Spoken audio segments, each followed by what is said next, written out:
최후의 심판날에 천사 아즈라엘은 희생자들의 영혼을 밝혀 그들이 자신들의 살인자들이 받는 고통을 보고 하나님의 정의를 자랑할 수 있게 할 것입니다. 사도 바울은 자신의 제자들이 질투와 경쟁 그리고 부도덕한 행동에 빠져 있는 것에 깊이 실망했습니다. 그리고 사도의 말을 들어 사랑만이 중요하고 사랑 안에서만 모든 것이 정당화된다는 것을 알면서도 고린도인들은 여전히 심각한 실수를 저지르며 용납할 수 없는 방식으로 종교를 실천하고 있었습니다. 하지만 하나님이 소돔에서 하셨던 것처럼 이곳 고린도에 불과 유황을 내리신 것이 아니라 바울은 이곳 사람들에게 아름다운 사랑의 편지를 보냈습니다. 내가 사람의 언어와 천사의 언어로 말할지라도 사랑이 없으면 울리는 징이나 요란한 꽹과리에 불과합니다. 내가 예언하는 능력이 있어 모든 신비와 모든 지식을 알고 있다 할지라도 내가 산을 옮길 만한 큰 믿음을 가졌다 해도 사랑이 없으면 나는 아무것도 아닙니다. 저는 고대 그리스의 고린도에 왔습니다. 우리가 사도 바울의 사랑의 메시지를 가까이에서 이해하기 위해서입니다. 왜냐하면 바로 이 사람들, 곧 고린도인들이었기 때문입니다. 그가 이들에게 가장 중요한 편지 몇 통을 썼기 때문입니다. 저는 심지어 여기에서 전령이 말을 타고 와서 뛰어내리는 모습을 상상할 수 있습니다. 손에는 편지를 들고 아마 파피루스였겠죠. 사도 바울의 메시지를 고린도 사람들에게 전해주는 모습입니다. 그들은 아마 좋아하지 않았을 겁니다. 바울은 화가 났으니까요. 그가 천사의 언어에 대해 말할 때 그는 오순절을 언급하고 있는 것입니다. 고린도 사람들은 천사의 언어를 피상적으로 말하고 있습니다. 그리고 성 바울은 그것을 달가워하지 않습니다. 그는 그들이 기독교 신앙에 대해 어떤 언급을 하더라도 사랑을 가지고 하기를 원합니다.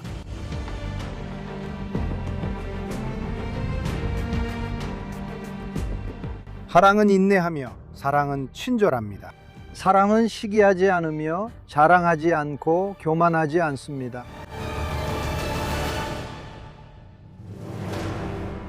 가끔 우리는 깨닫지 못하지만 기억해야 합니다. 그 시절에 사도 바울이 이 돌들을 밟으며 이곳을 걸었을 때 기독교는 박해받았고 금지된 종교였습니다. 그리고 그 당시에는 그리스 신화와 로마 신화에서 비롯된 지배적인 종교가 있었고 이것처럼 아폴론에게 바쳐진 거대한 신전들을 세웠습니다. 하지만 사도 바울의 시대에는 이곳이 어떤 신을 숭배하던 곳이었냐면 바로 로마 황제를 신으로 숭배하던 곳이었습니다. 아폴론 신전은 사도 바울 시대에도 이곳에 있었으며 그는 이런 현실에서 살았습니다. 이 신전은 예수 그리스도께서 오시기 약 560년 전에 지어졌습니다. 그리고 고린도에 머무는 동안 사도 바울은 복음을 전하는 것 외에도 일을 해야 했습니다. 그는 가죽 장인이었고 가죽을 다루는 일을 했다는 것을 우리는 알고 있습니다.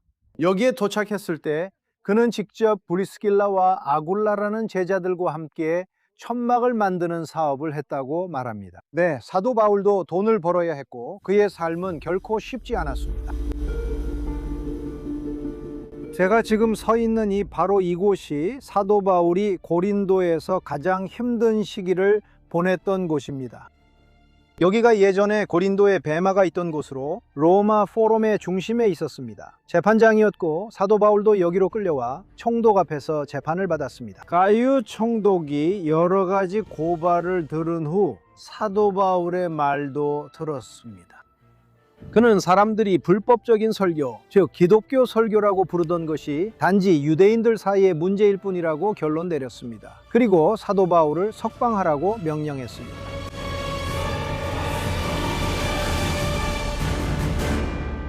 사도 바울의 시대로 돌아가서 그가 이 모든 곳을 걸어 다녔던 시절을 이해하려면 그는 로마의 박해와 이교주의와의 경쟁뿐만 아니라 심각한 시력 문제도 겪고 있었다는 점을 알아야 합니다. 그는 마치 눈에 비늘이 있는 것처럼 느꼈습니다. 그는 보는 것이 매우 힘들었습니다. 여러분은 다마스쿠스에서 환상을 보던 순간 사도 바울이 예수님, 예수 그리스도와 만난 후에 마침내 뚜렷하게 볼 수 있게 되었다고 말한 것을 기억하시나요? 맞아요. 사도 바울은 늘 시력 문제를 겪었어요. 그리고 고린토인들에게 보낸 편지는 그가 직접 쓴 것이 아닙니다. 사도 바울은 고린토인들에게 보내는 편지를 자신의 제자 중 한 명인 소스테네스에게 구술했습니다. 이것은 저로 하여금 바울이 직접 쓰지 않고 구술을 하면서 큰 소리로 말하고 낭송함으로써 더욱 시적으로 변했다는 생각이 들게 합니다. 상상력을 발휘해 보면 저는 사도 바울이 소스테네스에게 낭송하며 구술하는 모습을 떠올릴 수 있습니다. 내가 사람의 언어와 천사의 언어를 말할지라도. 이 문장 적어도 소스테네스. 잘 나왔어. 계속하자.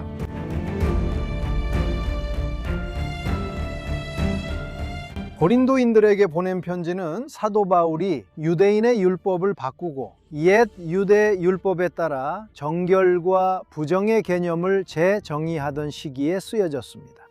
사도 바울에 따르면 사랑이 없으면 아무것도 순수할 수 없었습니다. 자선조차도 그렇습니다. 자선 행위도 그저 남들에게 자랑하려고 하는 것이라면 순수하지 않습니다. 그건 아무런 가치도 없었습니다. 이익을 위해 한 일은 아무것도 순수하지 않았습니다. 순수함은 오직 사랑에서만 옵니다. 사도 바울은 종말을 준비하고 있습니다. 그는 종말이 언제든지 올 수 있다고 말합니다. 사람들을 내일이 없는 듯 사랑해야 합니다. 내일이 정확히 헤나투 후스의 그 노래처럼요. 내일이 없는 것처럼 사람들을 사랑해야 해요. 왜냐하면 곰곰이 생각해 보면 사실 내일은 없으니까요. 헤나투 후스의 노래와 사도 바울이 말하던 것과 정말 잘 어울려요. 우리가 살고 있는 이 순간을 사랑하라는 생각이죠. 내일이 어떻게 될지 누가 알겠어요? 정말 신이 인간의 악행에 완전히 지쳐서 예수님을 보내 모두를 심판하는 그날이죠. 그날은 사도 바울의 말에 따르면 거의 다가오고 있었어요. 악의 씨앗들, 죄인들과 위선자들은 끝없는 어둠의 깊은 곳에 남게 될 것입니다. 이것은 베드로의 묵시록, 즉 2세기 기독교 사본에 나오는 말씀으로 예수님께서 직접 종말이 어떻게 될지 말씀하신 내용입니다. 최후의 심판날에 천사 아스라엘이 희생자들의 영혼을 데려와서 그들의 살인자들이 받는 고통을 보게 하고 하나님의 정의를 자랑하게 할 것입니다. 네덜란드 화가 히에로니무스 보스의 유명한 그림처럼 불의한 자들의 영혼은 모두 지옥에서 불타게 될 것입니다. 모든 유혹에 굴복한 존재들이 사는 곳입니다. 모든 것이 무섭고 도시들은 불타고 있으며 전쟁과 고문실, 지옥 같은 술집, 사방에 악마들이 있고 기괴한 동물들이 인간의 살을 먹고 있습니다. 그리고 심지어 시면의 왕자라고 불리는 새의 머리에 인간의 몸을 가진 존재가 악한 사람들을 배설하기도 합니다. 하지만 분명히 사도 바울은 고린도인들에게 그런 것을 바라지 않았습니다. 그는 예수 그리스도께서 돌아오셔서 그들에게 유리한 심판을 내리실 것이라고 설교했습니다. 그분은 하나님의 천사들과 함께 빛나는 천상의 구름을 타고 오실 것입니다. 따라서 그는 일부 신자들의 용납할 수 없는 행동을 바로잡고 그들이 최후의 심판날에 좋은 판결을 받을 수 있도록 하기 위해 그렇게 했던 것입니다. 바울이 사랑에 대해 말하며 가장 아름다운 시를 쓴 것도 바로 이 때문입니다.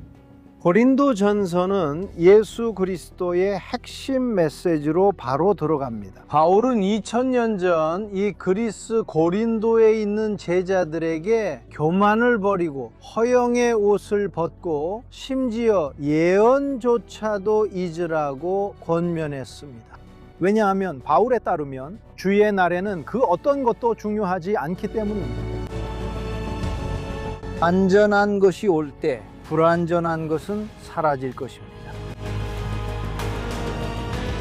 흥미로운 점은 완전한 분이 하늘의 구름에서 내려오실 분이라는 것입니다. 그래서 우리는 다니엘의 예언으로 돌아가야 합니다. 나는 인자와 같은 이가 하늘의 구름을 타고 오는 것을 보았습니다. 아름다운 고린도전서에서 바울은 이곳 사람들에게 자신이 모든 것을 알지 못한다고 인정합니다. 그는 최후의 심판의 날, 주님의 날이 언제일지, 하늘나라가 언제 시작될지 모른다고 말합니다. 하지만 누구도 의심하지 말라고 바울은 말합니다. 믿음과 사랑 중에서 가장 중요한 것은 사랑이라고요. 오직 사랑뿐입니다. 사랑은 남을 해치지 않고 이기적이지 않으며 쉽게 화내지 않고 원한을 품지 않습니다. 사랑은 불의를 기뻐하지 않고 진리를 기뻐합니다. 언제나 보호하고 언제나 믿으며 언제나 희망합니다. 사랑은 끝까지 견딥니다.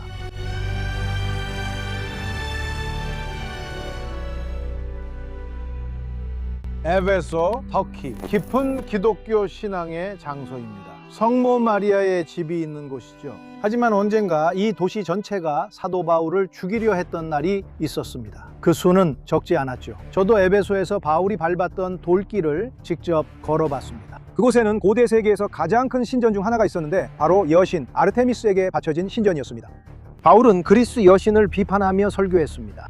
이 일로 인해 많은 사람들의 생계를 책임지던 지역 상업이 흔들렸고 여신의 우상을 만들던 데메트리오라는 사람이 폭동을 준비했습니다. 군중들은 도시의 극장으로 몰려갔습니다. 이 극장은 2만 명 이상을 수용할 수 있었습니다. 그리고 분노한 군중들은 에베소 사람들의 여신은 위대하다라고 외쳤습니다. 바울은 혼자서 그곳에 들어가 군중과 맞서려고 했지만 제자들이 그를 붙잡아야 했습니다. 그리고 바로 이 극장에서 사자와 관련된 또 다른 인상적인 전설이 있습니다. 그날은 어땠을까요? 그리고 그날이 기독교 신앙에 어떤 영향을 미쳤을까요?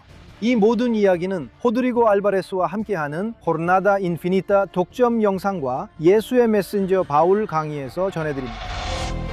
이것은 에페소, 몰타, 그리스, 예루살렘의 독점 영상으로 이루어진 전례 없는 몰입형 강의입니다. 8월 21일부터 금요일부터 일요일까지 줌을 통해 실시간으로 진행되며 여러분의 모든 질문에 충분히 답변할 수 있는 시간이 마련되어 있습니다.